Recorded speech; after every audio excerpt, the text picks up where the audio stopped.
Hi, my name's DeSilva with Realty One Group Zoom, and today we're going to talk about what a 1031 exchange is. So a 1031 exchange is when you can defer all those capital gains that you would normally pay on a property when you sell it. So it's a way to basically defer the tax that you would pay at a later date. And typically it's something that a lot of investors do. They do a 1031 exchange, and I'm sure you've heard the term before, and that's kind of what we're going to go over today is exactly what it is. So take a look.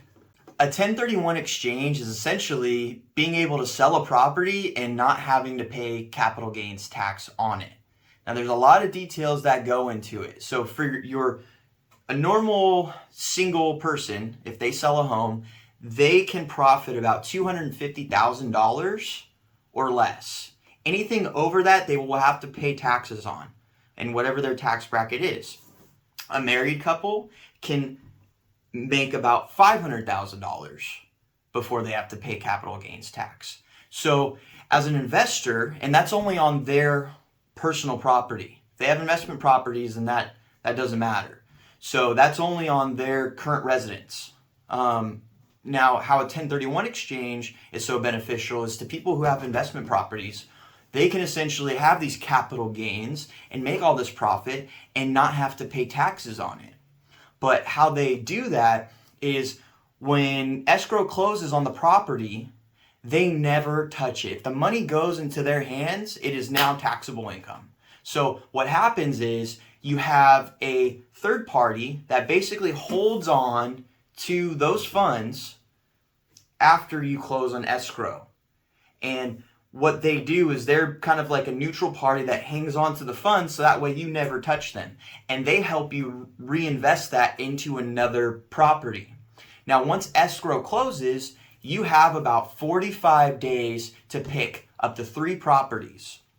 And once you identify 3 of those properties, you have about 180 days to actually close on it.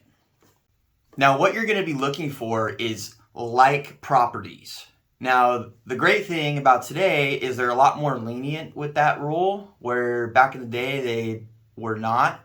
It had to be exact for exact. It had to be an exact match of the property. If you had a 1-story apartment building, you had to get a 1-story apartment building. 2-story apartment building, you got to get a 2-story apartment building. So that's how it used to work. Nowadays, it's a lot different. So you can just pretty much invest it into another investment property, but there's something called the 200% rule, and it cannot exceed 200% of whatever you sold your house for. So for example, if you sold your property for $500,000, you can find a property up to $1 million.